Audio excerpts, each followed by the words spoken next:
اب اس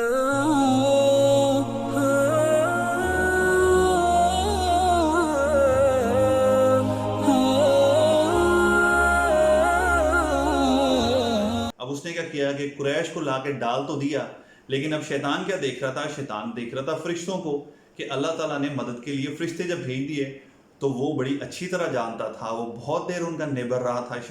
فرشتوں کا، اس کو پتا تھا کہ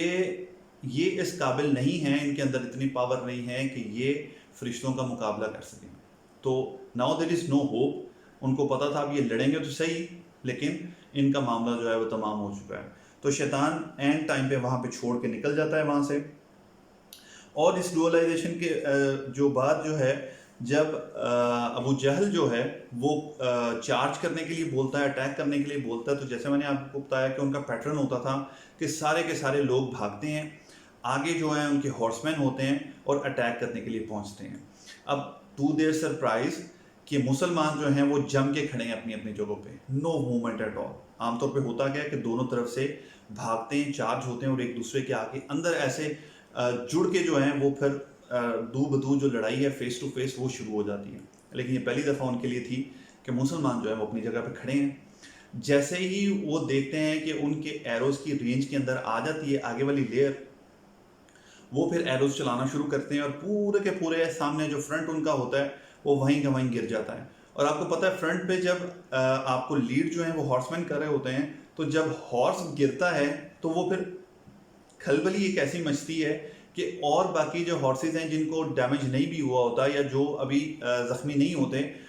ان کے لیے بھی مسئلہ ہوتا ہے کہ جانور ہے نا، اس کو سمجھ نہیں آتی کہ کیا ہو گیا، وہ پیچھے کو بھاگتے ہیں، کسی کو نیچے دے دیتے ہیں، کوئی ہارس سے نیچے گرتا ہے، تو ایک بھگدڑ کی صورتحال ہوتی ہے جو ان کو فیس کرنا پڑی. ابھی وہ اسی سچویشن کو ہینڈل کر رہے تھے کہ اتنے میں وہ جو پیچھے والی لیئر ہے وہ آگے آئی، تو آگے سے جو آرچر اینڈ بوز والی تھی، اس کے پیچھے والی لیئر جو نبی کریم صلی اللہ علیہ وسلم نے سیٹ کی تھی اسپیئرز والی، ان کو اس کا اٹیک ہو گیا which was very in expected, کیونکہ نارملی تو یہ ہوتا ہے کہ ایک ہی ٹائم میں سب چیزیں شروع ہو جاتی ہیں. تو یہاں پہ ان کو جنگ شروع ہوتے ساتھ ہی بہت بڑا لاس جو ہے وہ ان کو فیس کرنا پڑا، اور جس کی وجہ سے جسے کہتے ہیں کہ جنگ کے شروع میں ہی کمر توڑ کے جو ہے ان کی رکھ دی. اللہ تعالیٰ کی اپنی مشیت تھی، فرشتوں کی مدد تھی، اور ٹاپ آف دیٹ جو اسٹریٹجی ان ریسورسز کے ساتھ پاسبل تھی وہ اپلائی کی گئی. تو اللہ تعالیٰ نے اس کی وجہ سے رزلٹ جو ہیں وہ دکھانے شروع کر دیے. ایک کے بعد ایک ان کے جو سردار تھے وہ مرے چلے گئے، اور مسلمانوں کا دیکھتے ہی دیکھتے غلبہ جو ہے وہ حاصل ہونا شروع ہو گیا.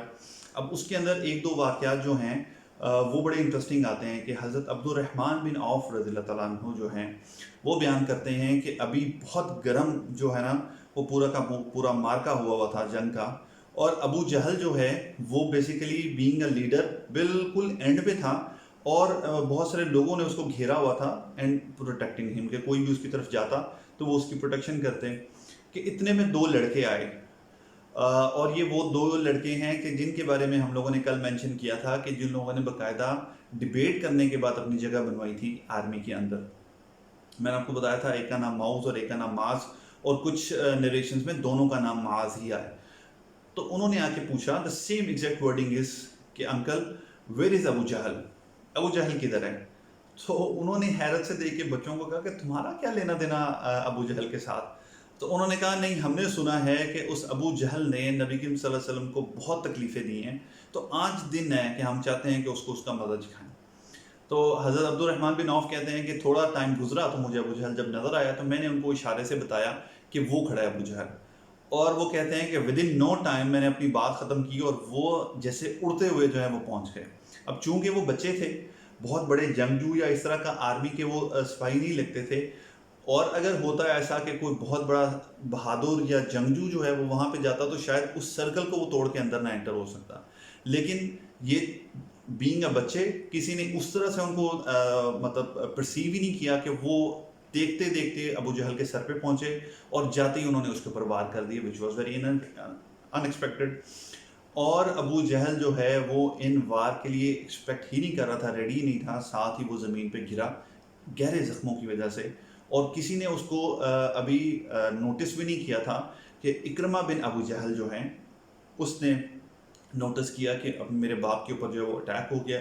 وہ پلٹے اس طرف اور آ کے معاذ رضی اللہ تعالیٰ عنہ کے بازو پہ وار کیا، اور کہتے ہیں کہ ان کا ایک بازو جو ہے وہ ٹوٹ کے گر گیا۔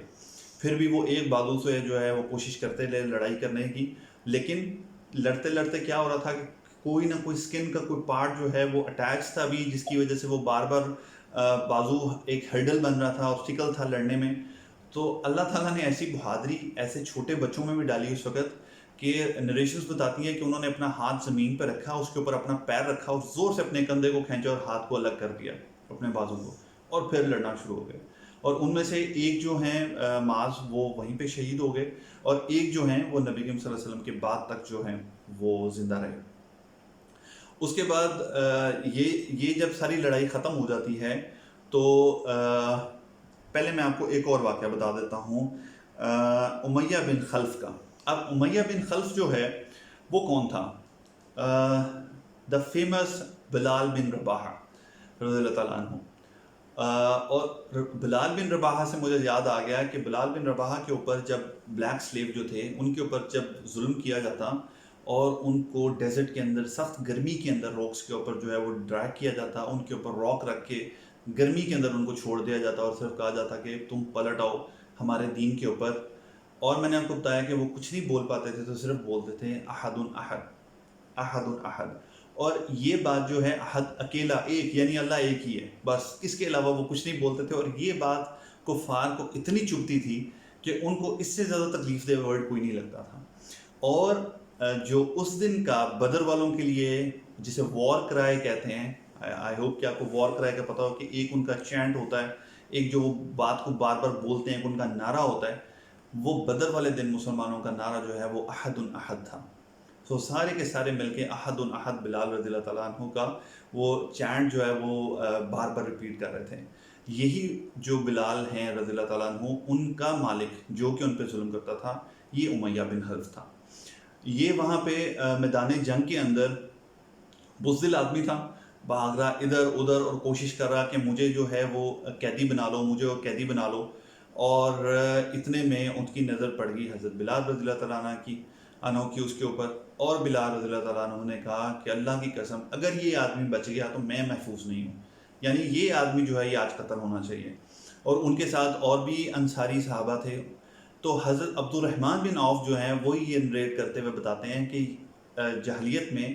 یا مائگریشن سے پہلے امیہ بن خلف کا اور میرا ایک ایگریمنٹ تھا کہ میں مدینہ کے اندر جو ہے وہ اس کے معاملات کو دیکھوں گا، اور وہ میرے بزنس، کیونکہ دونوں بزنس مین تھے اور اس قسم کا کانٹریکٹ تھا، اس کی وجہ سے میں نے سوچا کہ میں اس کے اوپر احسان کرتا ہوں اور اس کو میں بچا لیتا ہوں۔ تو میں نے اس کو بولا تم آ جاؤ، میں تمہیں اپنی ایمان میں لے لوں گا، تم گھوڑے سے اترو۔ وہ جیسے ہی گھوڑے سے اترا، حضرت عبد الرحمن بن عوف جو ہیں انہوں نے اس کو کور کرنے کی کوشش کی، لیکن اتنے میں حضرت بلال رضی اللہ تعالیٰ عنہ اور دوسرے جو انصاری صحابہ تھے وہ وہاں پہ پہنچ گئے اور انہوں نے اس کو وہیں پہ قتل کر دیا۔ سو بڑے بڑے لیڈر جو تھے وہ بدر کے اندر پہلی شاٹ میں ہی چلے گئے۔ اور کچھ نریشنز میں آتا ہے کہ نبی کریم صلی اللہ علیہ وسلم نے بدر سے ایک رات پہلے خود بدر کا چکر لگایا اور کہا کہ یہاں ابو جہل مرے گا، یہاں امیہ بن خلف مرے گا، یہاں عتبہ مرے گا، یہاں ولید مرے گا۔ تو نبی کریم صلی اللہ علیہ وسلم نے یہ پریڈکشنز کی تھی، اور یہ پریڈکشن جو اللہ تعالیٰ نے نبی کریم صلی اللہ علیہ وسلم کی پوری کی۔ اور اسی طرح جو ہے یہ سارا کا سارا معاملات جو ہیں یہ چلتے رہے، اور جب جنگ ختم ہوئی تو جو کفار تھے ان کے 70 جو سردار تھے، موسٹلی جو سردار تھے وہ سارے کے سارے مارے گئے۔ اس میں 70 لوگ جو ہیں وہ کفار کی طرف سے مارے گئے، 70 لوگ جو ہیں وہ وار پریزنرز بنا لیے گئے، اور مسلمانوں کی طرف سے 14 جو ہیں وہ مرٹر ہوئے، شہید ہوئے، اور ان میں سے بھی 6 مہاجرین تھے اور 8 انصار تھے۔ تو یہ پہلے جو ہیں پہلی جنگ کے اندر جو ہے مسلمانوں کے شہادت پانے والے یہ لوگ تھے، 14 لوگ۔ اس کے بعد ساتھ ہی اللہ کے نبی صلی اللہ علیہ وسلم نے عبداللہ بن رواحہ اور زید بن حارثہ رضی اللہ تعالیٰ عنہما کو بھیجا مدینہ میں، اور وہ یہ نیوز لے کے جا کے وہاں پہ انہوں نے بتائی کہ مسلمانوں کو اللہ تعالیٰ نے فتح دی ہے۔ یہ مسلمانوں کے لیے بہت خوشی کا مقام تھا، بہت بڑی بات تھی۔ اور لیکن مدینہ کے اندر بہت سارے لوگ تھے کہ جن کے لیے یہ کوئی خوشی کی بات نہیں تھی بلکہ بہت فکر مندی کی بات تھی، اور ان میں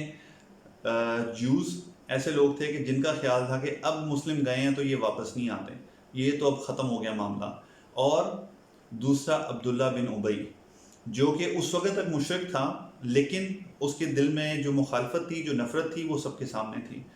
یہ لوگ جو تھے، کچھ گروپس ایسے کہ جو بالکل بھی خوش نہیں تھے مسلمانوں کی اس جو وکٹری ہے اس کے ساتھ، لیکن وہاں پہ مدینہ والوں میں یہ بہت خبر جو ہے اس کو ویلکم کیا گیا۔ اب سارے کے سارے جو قیدی ہیں ان کو لے کے جایا گیا مدینہ کے لیے، سوائے دو لوگوں کے۔ دو لوگ ایسے تھے کہ جن کا آن دا وے بیک کورٹ مارشل کر دی گیا دین اینڈ دیئر، اور وہ اس وجہ سے نہیں کہ پسند اور ناپسند کی وجہ سے،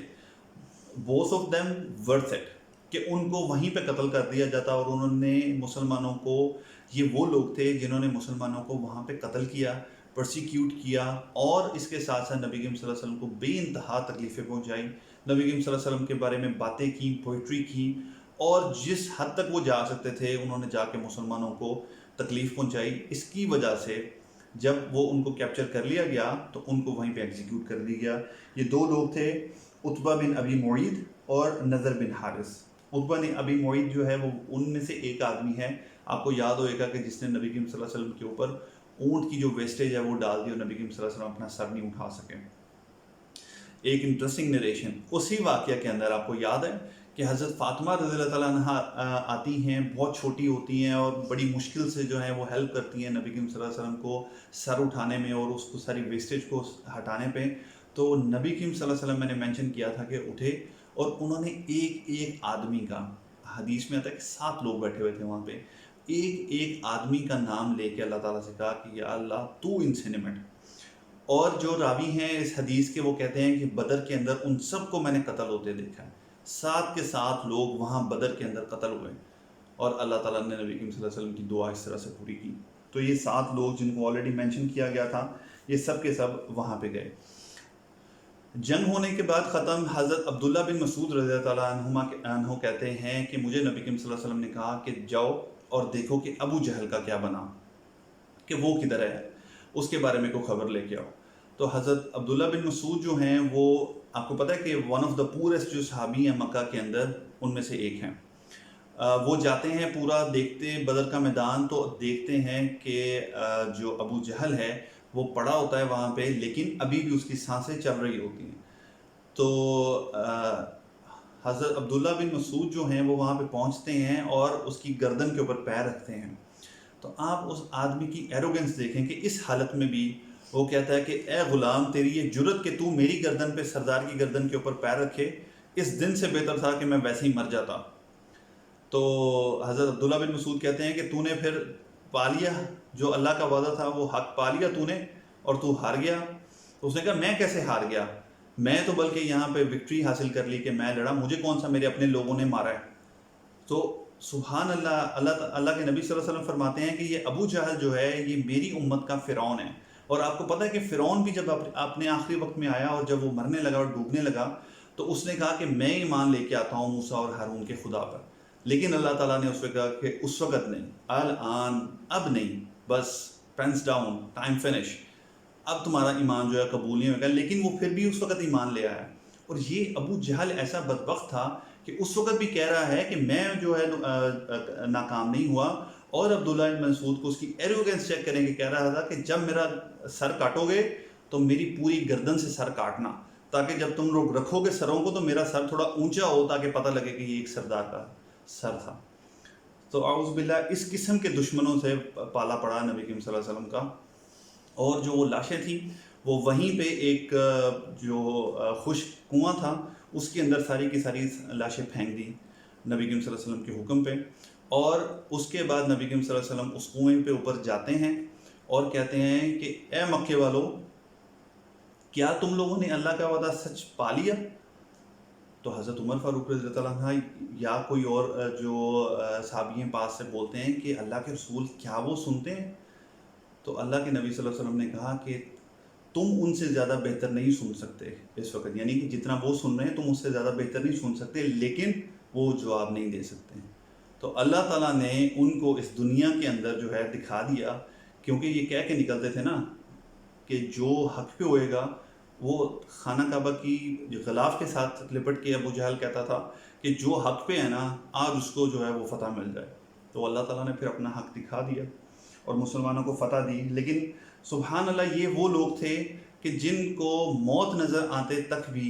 اس چیز کی ہدایت نہیں ملی کہ وہ شاید پلٹ آتے، رتی برابر بھی نہیں اس کی۔ اینی ویز اس کے بعد جو باقی کے لوگ ہیں 70-2 جو کہ 2 لوگوں کو جو ہے ایگزیکیوٹ کر دیا گیا، تو ان کو مدینہ لے کے جایا گیا، اور پہلی دفعہ ان دا ہسٹری نبی کریم صلی اللہ علیہ وسلم نے جو پریزنرز آف دا وار ہیں ان کے جو حقوق ہیں ان کو پریزرو کیا، ان کو ڈیفائن کیا، اور نبی کریم صلی اللہ علیہ وسلم نے اپنے مسلمان لوگوں کو بولا کہ ان کا خاص خیال رکھنا کہ یہ بھی انسان ہیں۔ نہیں تو آپ کو پتہ ہے کہ پہلے جو پریزنرز آف وار ہوتے تھے ان کے بارے میں ان کا کوئی حق اور کسی قسم کا کچھ نہیں ہوتا تھا، لیکن اللہ کے نبی صلی اللہ علیہ وسلم نے پہلی دفعہ بتایا کہ ان کا بھی حق ہے اور وہ بھی انسان ہے اور ان سے اس طرح سے ٹریٹ کیا جائے۔ اس کے بعد